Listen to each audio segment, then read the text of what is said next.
And thank you very much for inviting me to be here today. This is probably a little different than some of the other learning sessions that you've done in that I'm pretty low tech. I don't have slides to share. Just wanted to talk about our experience here at Highland Family Farms and also some work we're doing with on a policy sideline as part of the work that I do with the Meridian Institute in DC about cover crops and gaining more adoption. As Benny said earlier, I'm Kristin Duncanson. My husband Pat and I own Highland Family Farms in South Central Minnesota. We are joined by two of our four children and really a family farm in transition as far as ownership and management. It's a long process, but our youngest son has been here with us in operations and in production for about, I think this will be his fifth cropping year. Our oldest son spent 15 years in Washington, D.C. working for the Farm Credit Council. He's now back in Minnesota doing some work with Compeer and joining us here at the farm several hours a week, many hours a week, depending upon the season. In our finance, he'll eventually become the CFO. We are a diversified farm in that we have corn, soybeans, an organic division. We have just a small amount, about 100 acres that are certified, and another 400 and some that are in transition, first and second year transition. We have done that as part of our value add to our operation, knowing that to expand our land base where we live is not happening very quickly. And actually, we have decided that the value add is through our cover cropping and soil health, reducing our tillage and soil and productivity rather than many more acres. The organic operation, like I mentioned, is new, and we are still learning a lot about how to do organic production. And more tricky than the production side is actually the marketing side of organics. We raise rye as a cover crop and take it to grain. That has been interesting for us. We employ cover crops in a variety of different situations here and have integrated low or no-till throughout our operation as is appropriate. And that has really been part of our learning journey. We've been at this for about 9 years, starting our first cover crop field is kind of a proof of concept. My husband was just determined that it wasn't going to work north of I-90, and he was determined that we were going to just not going to be able to see any greening before winter, and we weren't going to be able to really see an advantage with cover crops. And wouldn't you know, we've done really well with erosion. Suffice it to say, and soil health and adding to soil tilth through our cover crops. Suffice it to say, this is not a light bulb on and off situation. It is a journey, one in which you all have been a part of PFI, no, but sometimes working with others, whether they're our banker or our crop protection people or some of our suppliers, we've had to really do some educating with them too. And one of the things we've really learned is how to put a good team together. And we really rely on some folks now, always looking to expand that network of folks that we share data with, and just practical things like sharing equipment. We own a drill. We've been able to help some of the neighbors by doing some cover crop planting for them in the fall. That's been a nice income stream for us, but has also helped that neighbor get started in this journey and kind of join the network that we've done with that. We've had several different scenarios that we've worked within the cover crop area. Some we've just done on our own, paying for it all on our own. a couple of EQIP contracts when it's come to cover crop, and we also have a CSP contract. The CSP contract, however, has been more about our tillage practices and our nutrient management systems than it has with cover. All of those we feel are very integrated into what we do here. We do raise hogs. We have several buildings in the neighborhood that are advantageous for us for the manure that they bring to us, but also are in places too where we have other neighbors that like to take advantage of the manure. We're big data collection people, and if anything, I always remind other producers that are just embarking on this journey the importance of data and knowing where you're starting from and collecting that data as we move forward. And you want to, whether you're working with a supply chain person on cover crops because they have a sustainability goal, or it's an EQIP contractor, just for your own edification when you're working with your team, whether it's the banker or some of the other suppliers, the data is really an important thing to prove to yourselves as well as to others that you are making slow and steady improvements. For us at Highland Family Farms, better soil health and better water quality are part of our value system, as well as return and commitment to community. And commitment to community has a lot of different meanings to us, but one of the long-term things is keeping rural communities vibrant and keeping ourselves and others here on the farm, and commitments to those people who live in rural towns with us. I am going to please make sure you put any questions you may have in the chat. Like I said, this is meant to be very conversational. I'm glad to share any questions you may have, but like I said, I am not an academic. My background is in policy, and I am obviously a partner here at Highland Family Farms. I also am engaged with the Meridian Institute in Washington, D.C., and for the past 12 years have worked on doing a deep dive across many, many stakeholders in agriculture that have wanted to move the food system forward in a more sustainable way. And one of the things that we are working on are some policy recommendations regarding crop insurance.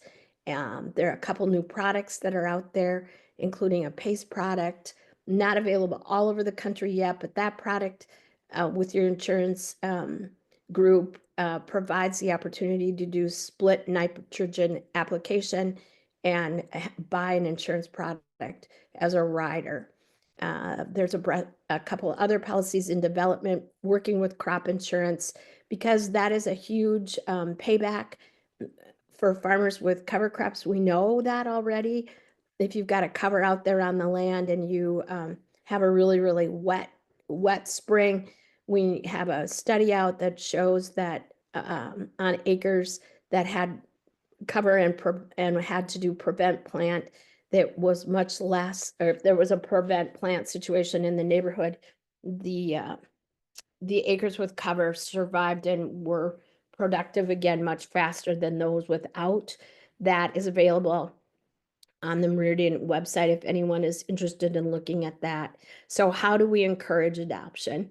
Data collection is one thing, so we can show that we're making progress. And the other way is to incentivize people to do it. And probably one of the best ways is through your crop insurance, as we are taking less risk, or we are less risky, those who imbibe. So with that, I'm hoping that people will put questions in the chat, or if Vanya, you have anything you'd like to start off with. I'm glad to keep rambling, but I'm frankly not all that interesting. So I'll let you take it from here.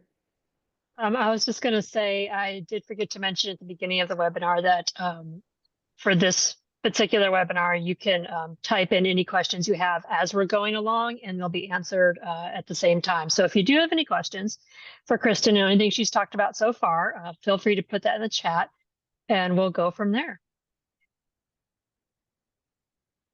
While people are filling the chat in, I would also just put a plug in for PFI. It's through groups like PFI and that we have really had the opportunity to do field go out and do field tours and see what other people are doing. I just think one of the best things to do is learn from each other as farmers. And anytime you get an opportunity to visit with folks who are engaged in this type of practice, it's a good thing. So I'll put a plug in for you all already about how good your field days are. There are others around the country too, but PFI does an exceptionally good job here in the Upper Midwest. Thank you, Kristin. We do have one question right now. How long does it take to transition to organic? Organic transition is a 3-year project. Your first 2 years are how do I say this? So the first 2 years of transition, you really are going to bring down your inputs as far as um, outside chemistry is concerned. There are Omni certified products you can use. Omni is the agency that takes care of certifying different substances that can be used. So year one for us, generally, we are going to do a late season nitrogen application and then be done. And we document that as being done. And then we'll grow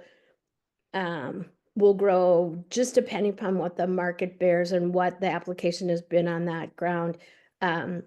Food grade soybeans or conventional corn that hasn't been treated, and that starts the process. Then by your 3rd year, you go through the very arduous certification project, which is a lot of paperwork, but able to sell, hopefully, if you pass that after the 3rd year. Thank you. Our next question says, what goals do you have in mind when you are selecting cover crop species? Oh, thank you. That's a really good question. So we're really going to look at the soil type. We're going to look at what has been grown on that ground before, what the buffer area is around, and not necessarily from that are we trying not to get, a wind buffer situation, but is there vegetation on one side that is going to creep and we need to address? We work really closely with NRCS as well as Albert Lee Seed to make sure the varietals that we're choosing are going to grow well. Generally, we have both, like I said, we do use rye as a cover, hybrid rye as a cover, but also we tend to go with a 5-species cover because we know that it does well. And that's a mixture of legumes, brassica, grass, whatever is that particular field we know is going to do well. In where we live, we have some peat ground as well as some pretty intense black hard soil. So we're going to look for things that we know are tested that are going to grow for us. They don't always work. However, this particular year we planted some cover crop in November and it did not germ. We had a very, very dry year here. I know you all are tired of hearing this story, but Minnesota and northern Iowa last year had too much rain in the spring and not enough the rest of the year. So not the greatest year to put new things down, but we still work hard and mostly find that the 5-species works the best for us. All right, perfect. Do you graze your cover crops? And if you do, what's in the mix? We do not graze our cover crops. Frankly, we don't have any cattle or sheep that we use, so we do not. We do not graze it. We have friends who do, and they like the disturbance a lot of times that the cattle in particular bring, and minimal manure, but some manure.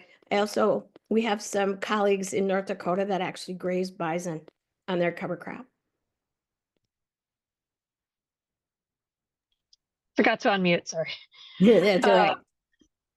A follow-up to a couple of questions ago. Someone wants to know, the 5 species mix, is that what helps you address weed concerns? And have you been able to reduce inputs from using that? Right, both. It helps us address weed concerns because if one species doesn't grow well, or the particular species that we choose, um, oats, we can mix in oats at sometimes too. And so kind of both, and it all is formulated or looked at for both situations.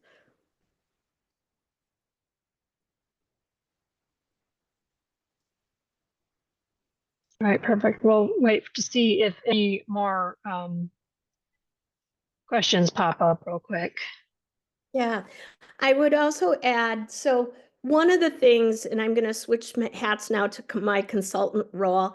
One of the things we're really working on in Washington with this new administration at USDA is to really talk about what crop mix and diversification can do for the United States as far as both soil health and growing the economy and markets. So one of the tricky parts about growing something like rye or using camelina and oats, and that's not a cover, that's actually a crop, but it's put on over the winter, is markets.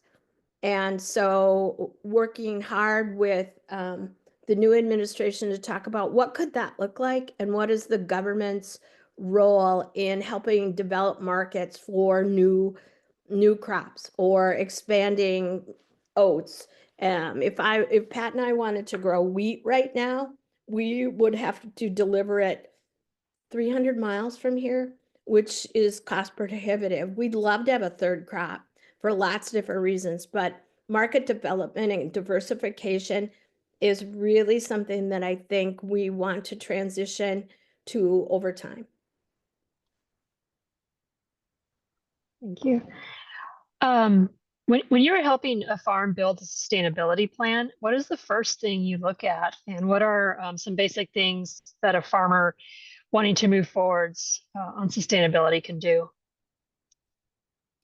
I think that the easy one or the low-hanging fruit is, and this is my opinion, right, is to look at tillage practice first.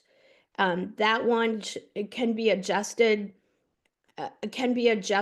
and tried a little easier than, well, nutrient management, of course, is always required, but a deep dive into your nutrient management. But looking at tillage practice and shifting some of that either to no-till or low-till is probably the first place I'm going to look. Now, granted, people have a huge investment in iron, and it's sometimes hard to give up that practice because it's a sure thing.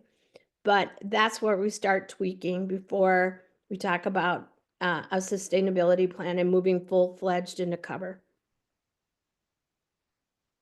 All right.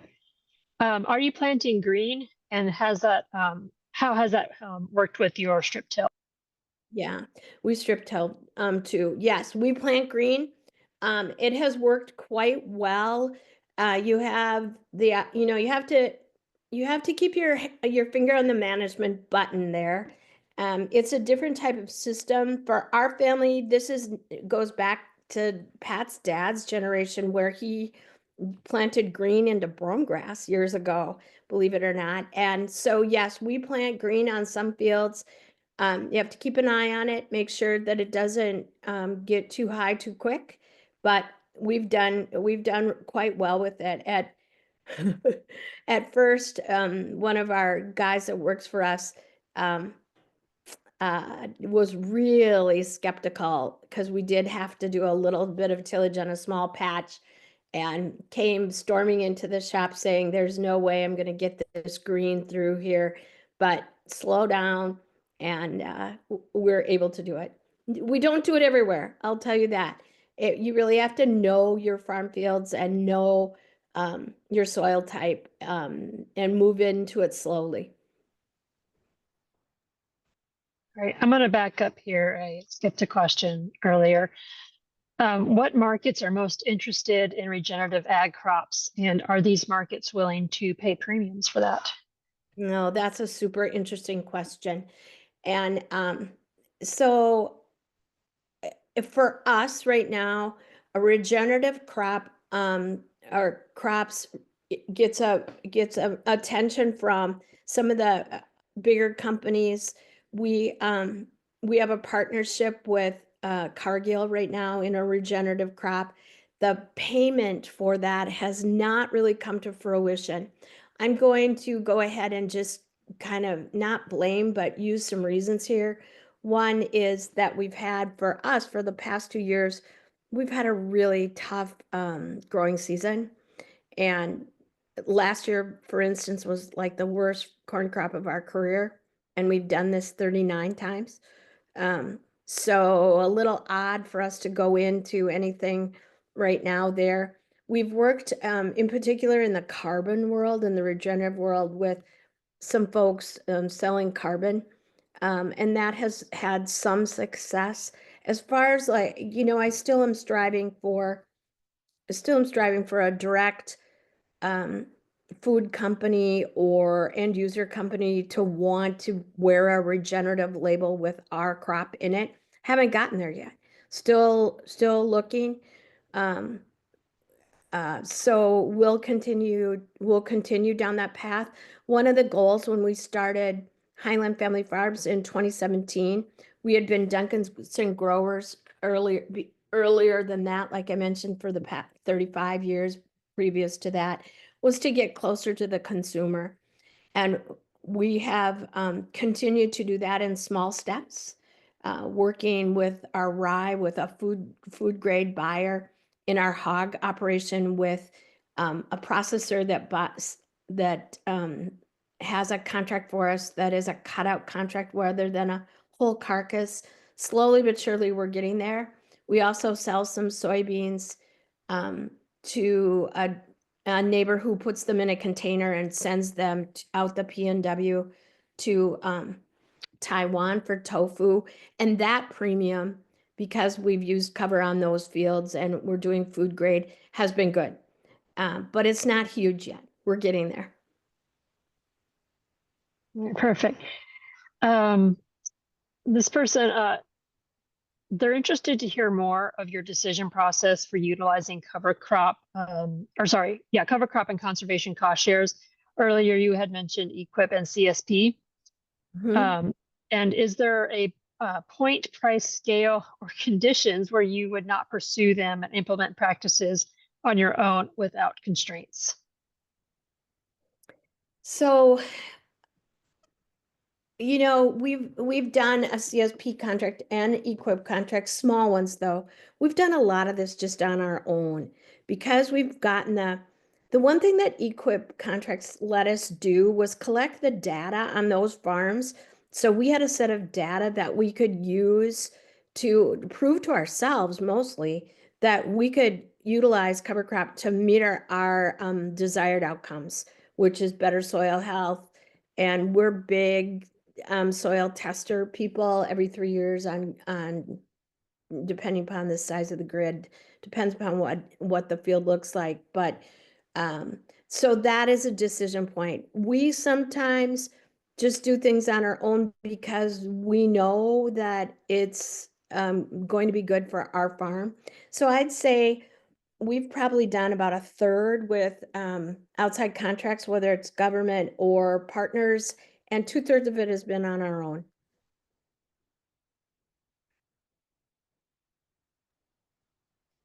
Okay. If you have any additional questions for Kristin, go ahead and type them into the chat. I have one real quick. You Yeah. mentioned that 2/3 of your conservation practices had been done on your own. Um, I'm assuming that's without any outside additional funding. How long does that take compared to if you're having it fully funded? Oh, Put in it's practice? yeah, it's kind of the same amount of time as far as Venya, are you asking to show how long we see a quote unquote result? Yeah, how long it takes to even get it established, as if you're seeding it or that kind of thing. And then, yeah, how long does it take longer to see the results from No, those? it's the same amount of time, the results. One of the biggest decisions we made on our own without any outside contracts was to switch up our tillage practices.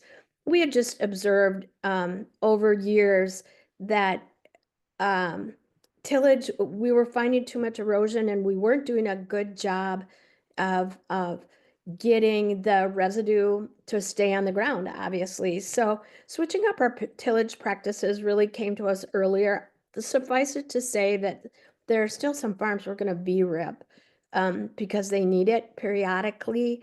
We're trying to get away from that. Strip till has been really good for us. We do no-till in certain situations depending upon the soil type. So we really started there and then went into cover crops.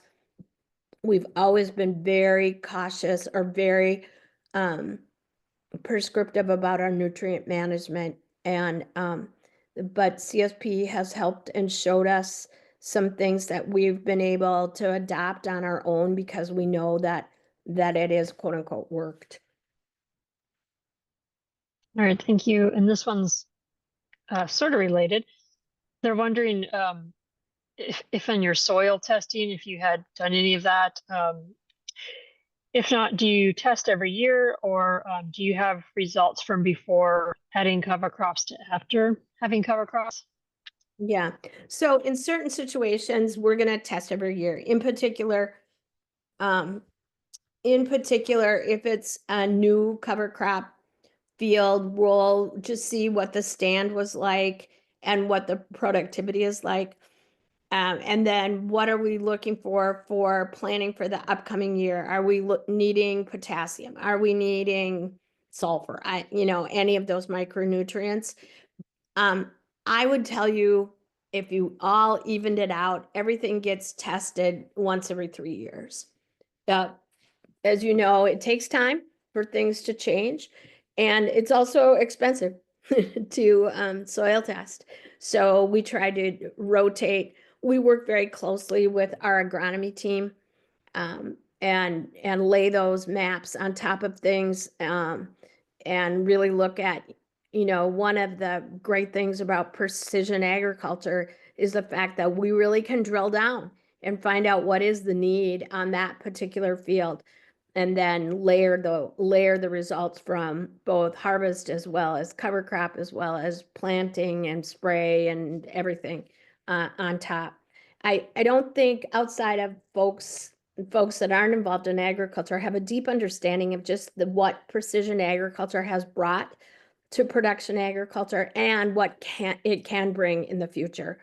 I think, a lot of the scouting we used to do, I spent hours driving up and down roads and into fields. We now will use a drone. The co-op has a drone and we'll fly a drone out to see if there's an issue that needs addressing more quickly. We still um, walk fields a lot, but if there's been a major rain event or hail or something, it's really nice to fly a drone over a field, especially when the corn is to my, or, the soybeans are to my waist and um, see what's going on out there. It still is a management that needs to be seen and touched and felt by the producer, but technology really, really gives us an opportunity. Okay. um, what is your strategy over time for adopting these practices? And secondly, how gradually or not gradually would you recommend?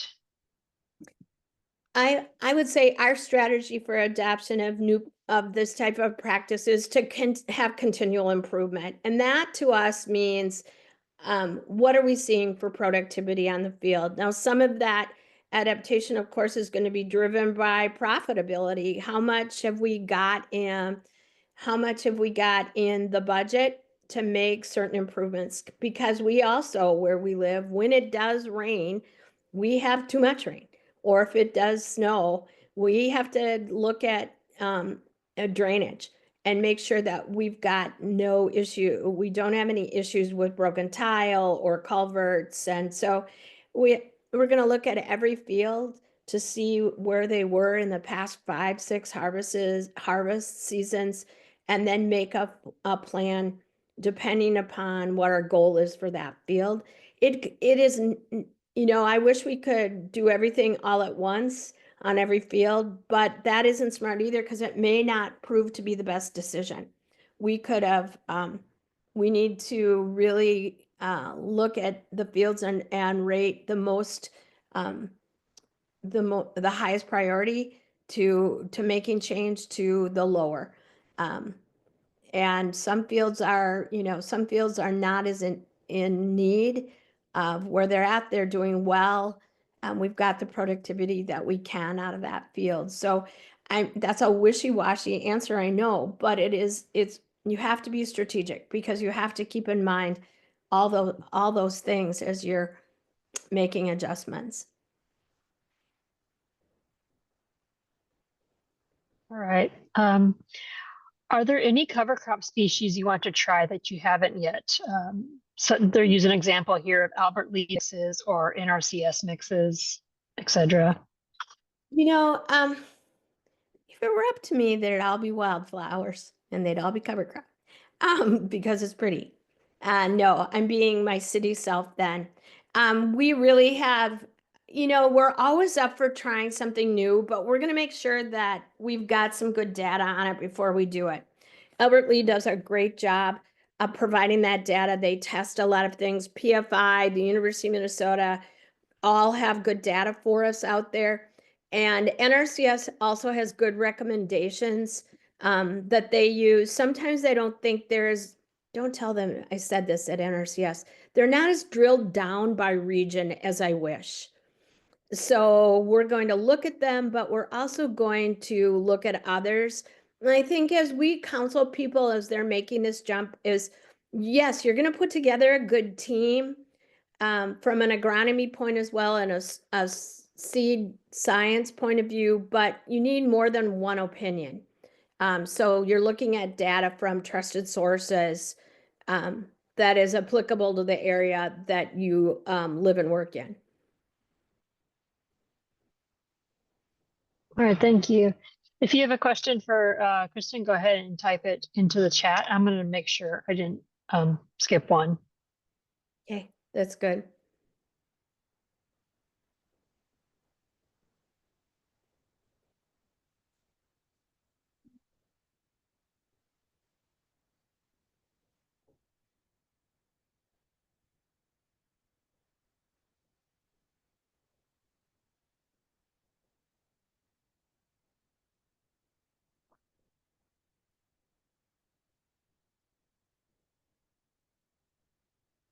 Thanks, Vanya. You're doing great. This is a non-traditional learning session for all of us here. Most of the time, there's a more scientific, shall we say, presentation. Well, and you've a few questions I was going to ask you, you inadvertently answered during Sorry. your talk. So no, it's all good. It's good. You're being very thorough. Any other advice for people who are on the fence about trying cover crops? Yeah, I would say, the current situation with policymakers is there may not be the funding that we once had 4 or 5 years ago together as part of at USDA, but don't let that deter you. You're talking about working in an area that is going to add long-term health to the operation that you're on. And you may have to go a little bit slower in adapting, but reach out to folks, whether it's a PFI or a university or a learning group. There are several learning groups around the country that work, that share data and experience about cover crop. I would definitely reach out to them and make sure that you've got information that is helpful to you. Here in Minnesota, we have this advantage of farmers the farm management system through the University of Minnesota and MinSTU, which do a lot of data collection in their FinBin program. We've been members of that for nearly 25 years. So there's data sets out there that are aggregated and anomalized, but they're also, you can look at them by county to see what people are doing and what they've had success with. back in the, and I, believe it or not, I wasn't alive during the Dust Bowl, although I look at times. The Dust Bowl created the soil and water conservation districts in this country. And one of the reasons they did that was so farmers could gather together by watershed and share information. I'm hoping that we're doing that more now with this journey in conservation and journey with cover crops and changing up practices, whether you're going to call yourself a regenerative farm, we all still want to be sustainable. We want to be here for the next generation. We want to serve our communities as well as our own bottom lines well. So I think it's time that we revert to that methodology of working together in a watershed or in a particular neighborhood, sharing information. Farmers aren't always good at that with sharing with your neighbor, but it's not like you're sharing marketing data. You're talking about agronomic things that are common for in your neighborhood. All right. Speaking of things common for your neighborhood, are there any common themes in people's concerns for adopting cover crops? I'm sorry, I didn't quite get all of that, Vanya. You're cut out a second. Are there any common themes in people's concerns for adopting cover crops? I think the slowness of it and how long you see, how long it takes. And then of course there's some cost. There's cost of the seed, there's cost of planting it, managing it. The cost of that it is risky. And it's like I said, this is not a light switch situation where you plant it one day and you see a result 60 days later. It can be a slow journey, but worth it in the end. All right. And is there anything that you will be trying out on your farm that is new to you? Yes, we are, well, what's interesting is, like I mentioned earlier, we didn't have some rye come up this year and in the fall like we'd thought, and it's just greening up now. So that'll be an interesting spring. We'll see how far that goes before we go into plant. Um, we're always looking at, is there something we could be trying in partnership? We have looked really deeply into camelina and some of those perennial grasses. Right now, camelina is interesting to us. We're not going to do it this year. We'll look at it for next year. It might be the overwinter on some of our organic acres.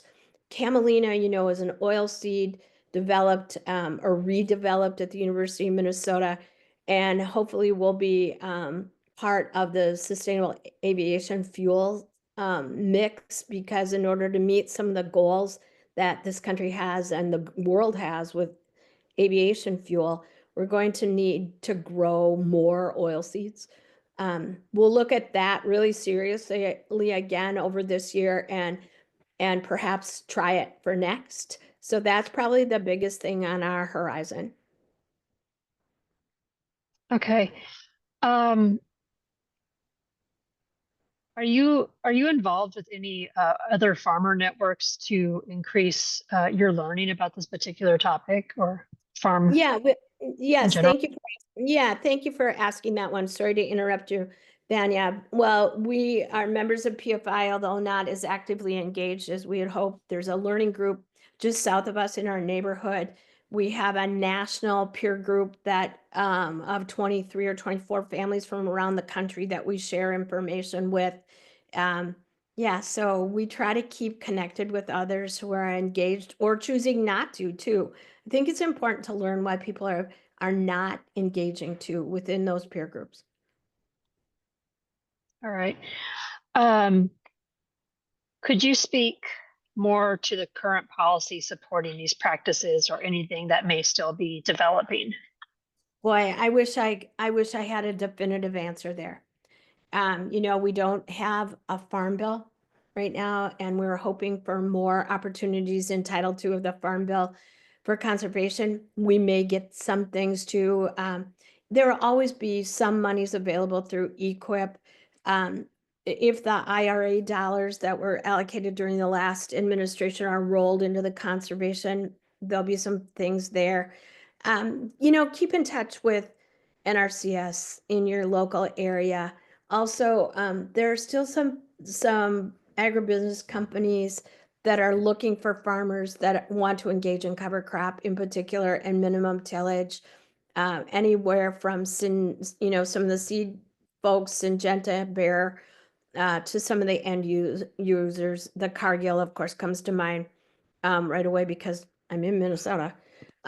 If you're in the West, General Mills is still working with farmers on cover crop adoption and helping with some of the paying of that, but also building knowledge circles, which is just as important, I think, as the payment.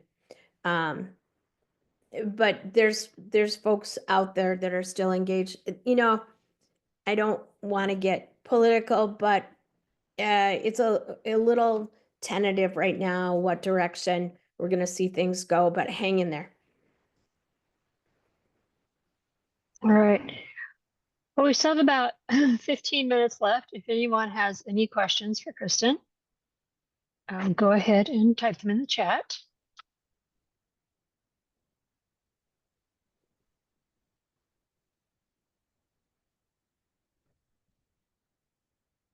Oh, I would once again just reiterate the Meridian Institute through its AGREE policy transforming food and ag in the United States has a lot of good papers available. I think you can link from, or at one time you could link from PFI over to that website. There are a lot of good papers available about cover crops and prevent plant, about good farming practices. These are academic papers that have been put together over the last 5-6 years about changes in crop insurance. So if people are looking for background information, I'd start them out there. There's as well as within some of the other groups, Forever Green, PFI, that have background information available to the public to just see.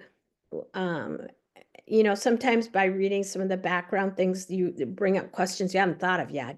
So I'll direct folks to those places too. All right. While we're waiting to see if another one pops up, you mentioned crop insurance briefly.